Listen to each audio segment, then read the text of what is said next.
Hello students, welcome to IFS. This is Chandan. I think I am audible. आवाज आ रही है आप लोगों को? सुन पा रहे हैं आप लोग?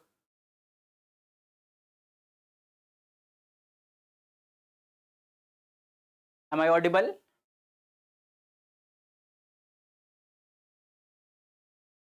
Okay, तो let's start this session.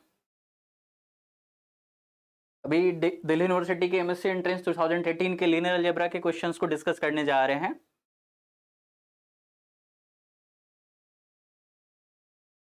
तो हमारे यहाँ अभी IIT JAM मैथमेटिक्स के लिए अभी एक ऑफर है कि 9,999 जो फी था हमारा वो अभी रिड्यूस होकर के 4,999 पे है और ये अराउंड 50% प्राइस है जो कि 8 अगस्त तक के लिए वैलिड था, जिसे कि अभी कुछ टाइम और के लिए एक्सटेंड किया गया है.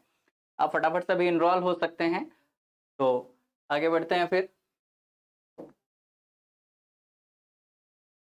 अब एक ही IIT JAM के लिए हमारे पास जो ऑफर है उस ऑफर में एक और चीज़ है कि आप जैसे हमारे यहाँ एडमिशन लेते हैं और अगर आप बढ़िया से तैयारी करते हैं और आपका रैंक 1 to 100 में आ जाता है तो फिर आप अपने फ़ी को रिटर्न ले सकते हैं. तो बेसिकली जो क्यूरियस या सीरियस स्टूडेंट हैं जो कि पढ़ाई बहुत अच्छे से करते हैं उनके लिए है कि अगर वो क्वालिफाई करते हैं तो उनके लिए फ्री ऑफ कॉस्ट स्टडी हो जाएगी फिर उनके लिए IFS बेस्ट रहने वाला है, खासतौर से जो कि बढ़िया से तैयारी कर रहे हैं.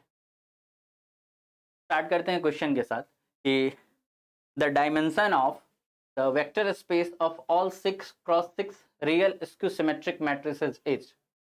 कोई 6x6 हमारे पास रियल स्क्यू सिमेट्रिक मैट्रिक्स है तो उसके डायमेंशन की बात की जा रही है. तो इसे हम चाहें तो डायरेक्टली फॉर्मूला से भी कर सकते हैं और नहीं अगर चाहें तो हम एक थ्योरेटिकल वे भी देख सकते हैं. तो देखते हैं दोनों ही अप्रोच. एक तो चीज़ ये है कि if Aij is n cross n skew symmetric matrix or we can write more precisely as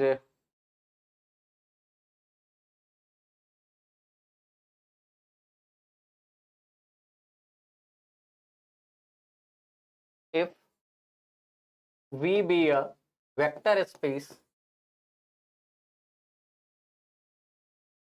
of all real symmetric matrix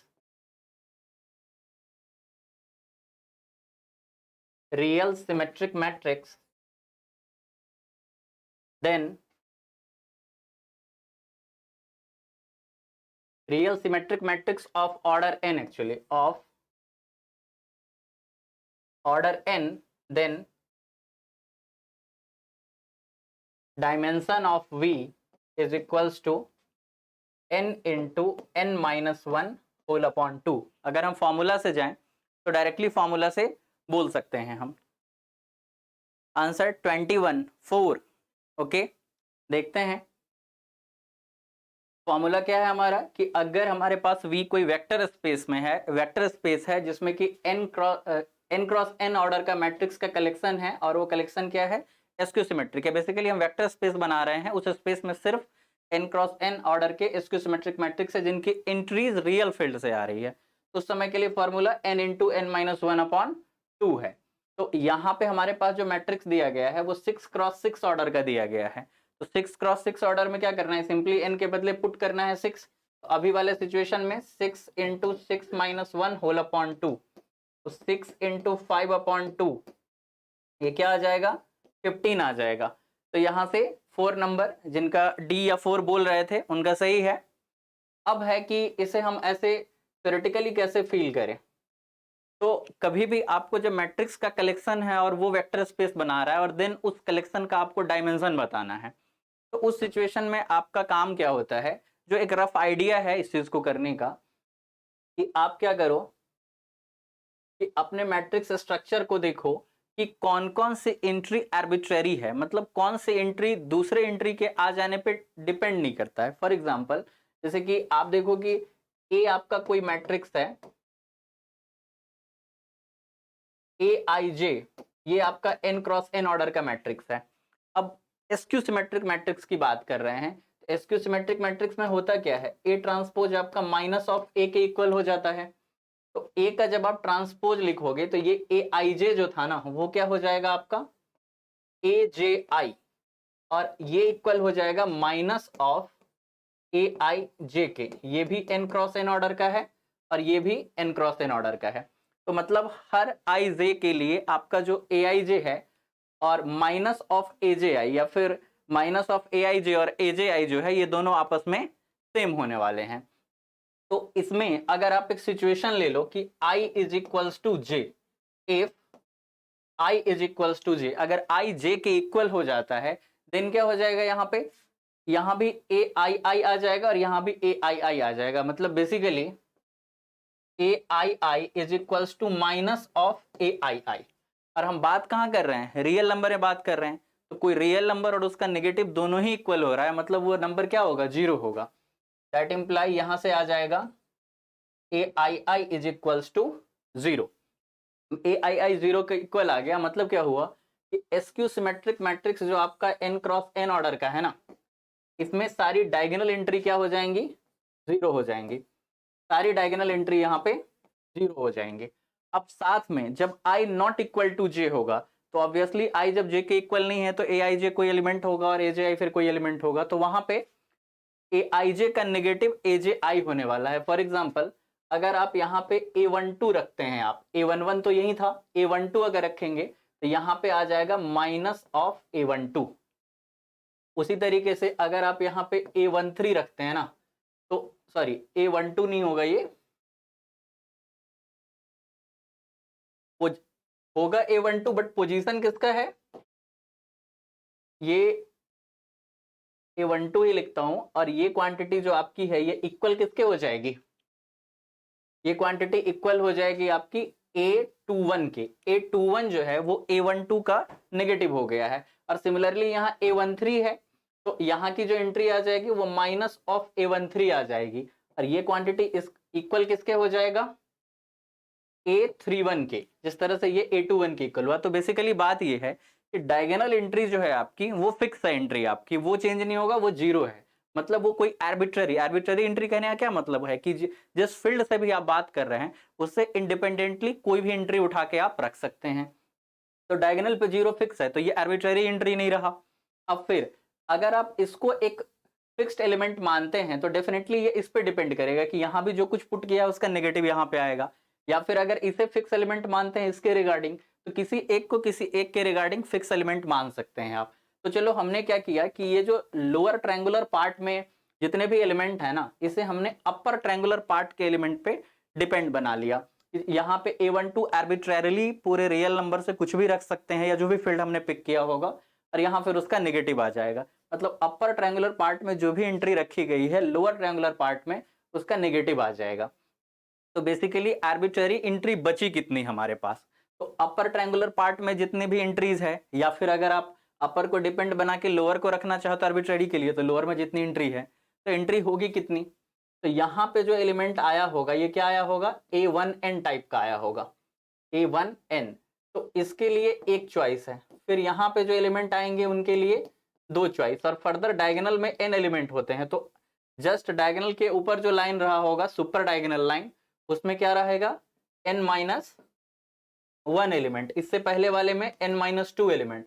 तो इस 1 एलिमेंट 2 एलिमेंट और फर्दर n-1 एलिमेंट, इन सारे को जब आप ऐड करेंगे तो वही फॉर्मूला बन के आ जाता है n into n-1 whole upon 2। तो बेसिकली कॉन्सेप्ट को अगर समझेंगे तो फिर फॉर्मूला रटने की रिक्वायरमेंट नहीं होगी। Please sir change the pen colour.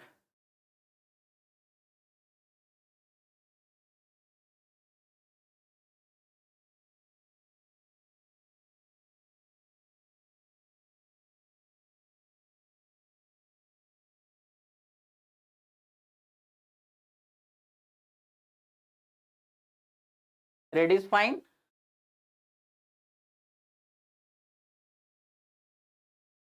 Color change please. Is red color is fine?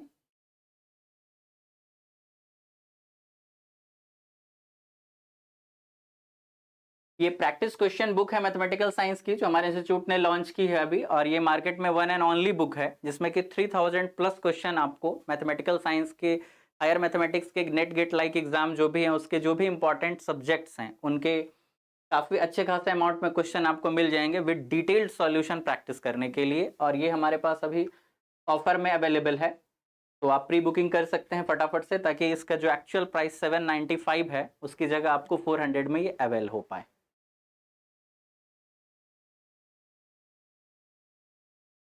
और अभी जो CSIR नेट मैथमेटिकल साइंस का जो ऑनलाइन क्लास हमारा चल रहा है, जो लाइव क्लास है एक्चुअली बोथ वे कम्युनिकेशन वाला, तो वो 13,999 की जगह भी 6,999 पे अवेलेबल। इस ऑफर को भी एक्सटेंड किया गया है, ये 8 अगस्त तक के लिए वैलिड था, बट उसे अभी एक्सटेंड किया गया है कुछ दिनों के लिए। तो चलिए अब इस क्वेश्चन को देखते हैं कि red also not fine, then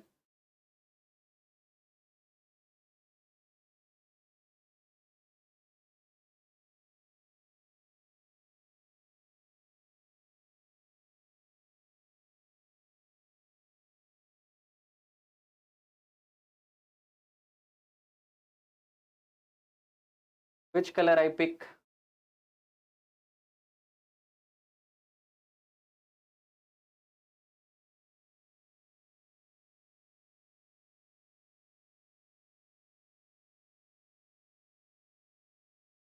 Okay, so if A is equals to A21B is a matrix with eigenvalues √6 and minus √6, then the value of A and B be respectively 2 and -1, 2 and -2, 2 and 1, or -2 and 1. 600 show हो रहा है, 600 तो कभी show होगा ही नहीं ना, या तो आपको 795 शो होगा, नहीं तो ऑफर में 400, 600 तो शो नहीं होगा। अब फिर से चेक करेंगे जाकर के। A is equals to A21B is a matrix with eigenvalue this and this, then the value of A and B are respectively. तो जब भी कभी आपको आइगन वैल्यूज दिए गए हों और देन फिर मैट्रिक्स की किसी एंट्री के बारे में पूछा गया हो, तो 90% चांसेस है कि वो डायगोनल एंट्रीज के बारे में ही पूछेगा, क्योंकि इस तरह के क्वेश्चन में आपका जो क्वेश्चन होता है वो बेसिकली ट्रेस और डिटर्मिनेंट की प्रॉपर्टीज पे होता है। जैसे कि आपका आइगन वैल्यू जो भी ट्रेस है ना, ट्रेस क्या होता है कि आइगन वैल्यूज का सम होता है, और जो डिटर्मिनेंट है वो आइगन वैल्यूज के प्रोडक्ट से आ जाता है। तो ट्रेस के लिए एक और चीज है कि वो डायगोनल के एलिमेंट का सम होता है। तो ट्रेस आपका क्या हो जाएगा, ट्रेस ऑफ ए जो अगर आप फाइंड करेंगे तो वो क्या आ जाएगा आपके पास, a प्लस बी, और वो किसके इक्वल हो जाएगा, सम ऑफ आइगन वैल्यू के, √6 plus minus of √6 which is equals to 0। तो trace of A is equals to A plus B which is equals to 0। तो अगर आप ऑप्शन से जाना चाहें तो आप देख सकते हैं, आपसे पूछा गया है A और B का वैल्यू, तो A और B कुछ इस तरह से हमें पिक करना है कि दोनों को ऐड करो तो 0 आ जाए। तो जो अगर गिवन ऑप्शन है उसके लिए अगर आप देखेंगे तो सेकेंड नंबर ऑप्शन है 2 और -2 को ऐड करेंगे तो वो 0 आ जाएगा। थोड़ा और कैलकुलेशन करें तो डिटर्मिनेंट की तरफ चलते हैं अगर, तो आइगन वैल्यूज का जो प्रोडक्ट है वो डिटर्मिनेंट होता है। आइगन वैल्यूज का प्रोडक्ट डिटर्मिनेंट होगा, तो यहाँ पे √6 और -√6 दिया हुआ है, दोनों का प्रोडक्ट करेंगे तो -6 मिल जाएगा। अभी अगर डिटर्मिनेंट फाइंड करें, डिटर्मिनेंट ऑफ ए ये किसके इक्वल हो जाएगा, ये हो जाएगा AB -2, और AB -2 किसके इक्वल हो जाएगा, प्रोडक्ट ऑफ आइगन वैल्यू के, तो ये इक्वल हो जाएगा किसके, -6 के। तो that imply AB is equals to -2 इधर आके +2 आ जाएगा, तो हमारे पास आ जाएगा -4। अब इस प्रॉपर्टी से भी आप वेरीफाई करेंगे तो 2 और -2 इस प्रॉपर्टी को सेटिस्फाई करेगा, तो -4 मिल जाएगा आपको। ओके, सेकेंड नंबर बिल्कुल सही।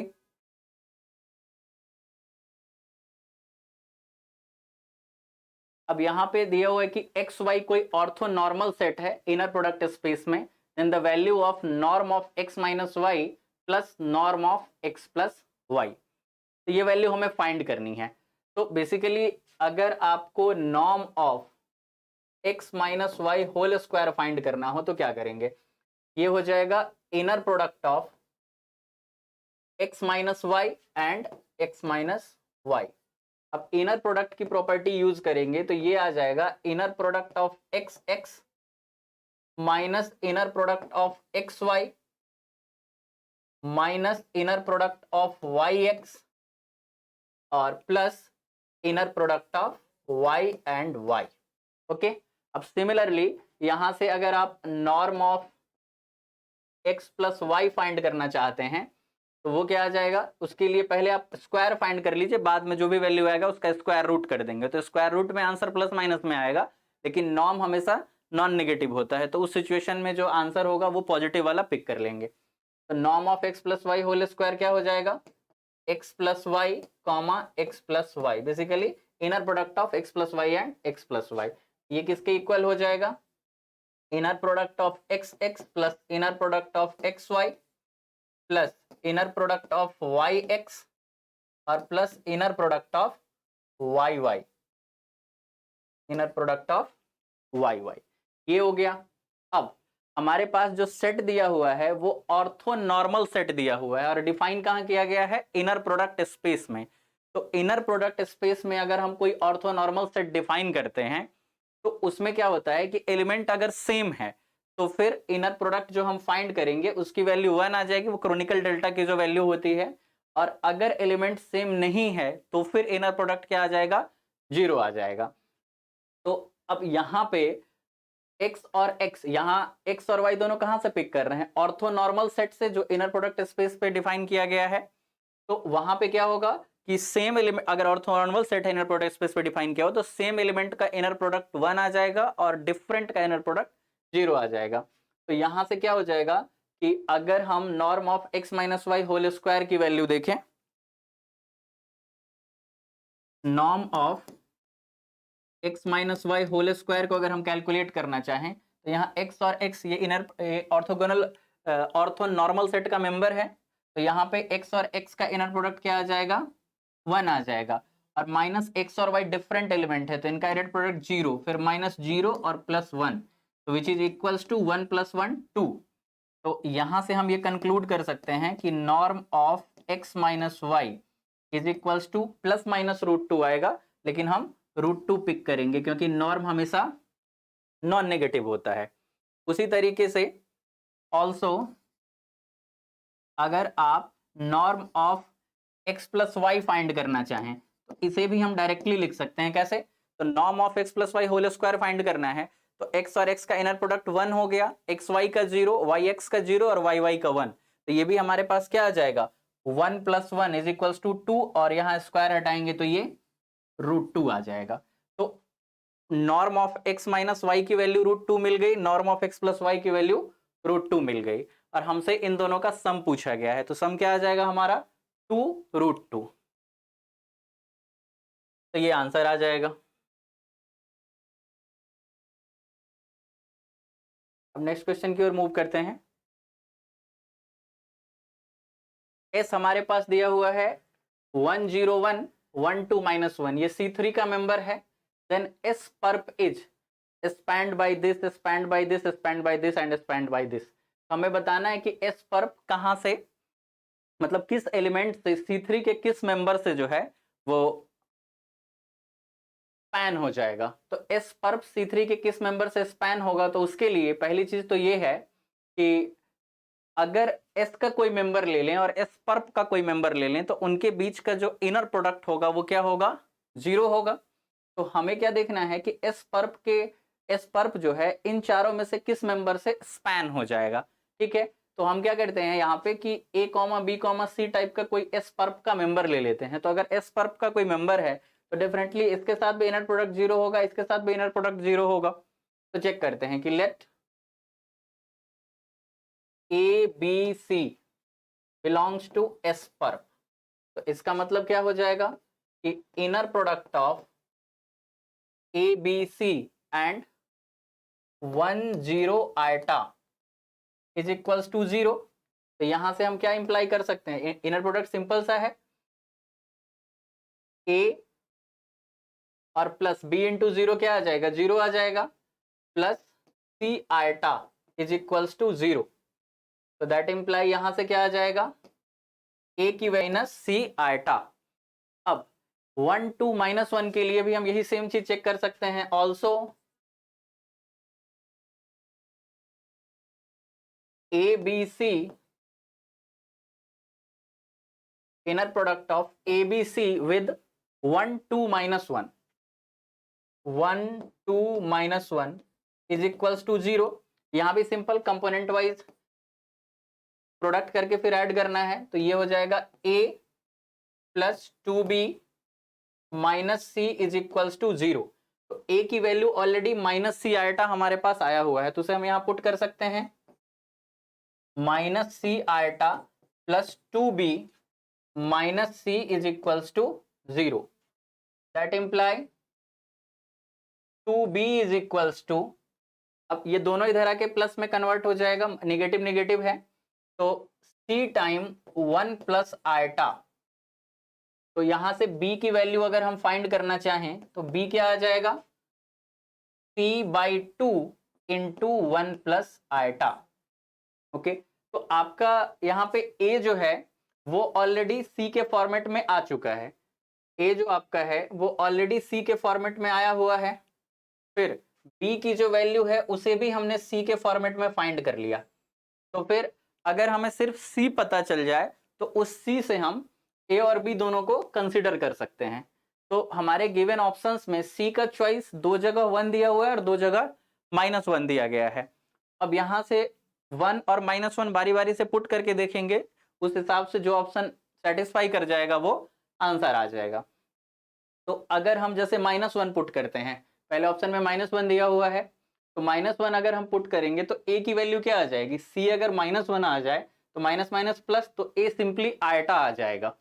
तो -1 के रिगार्डिंग आयटा, तो -1 रखने पे आयटा फर्स्ट ऑप्शन में भी आ रहा है और फोर्थ ऑप्शन में भी आ रहा है। अब नेक्स्ट B की वैल्यू करते हैं, तो C को अगर हम -1 पुट करेंगे तो यह आ जाएगा -1/2 इंटू 1 प्लस आयटा। तो -1/2 into 1 plus eta first option में है, फोर्थ में नहीं है, तो हमारा फर्स्ट ऑप्शन यहां से ट्रू हो जाएगा।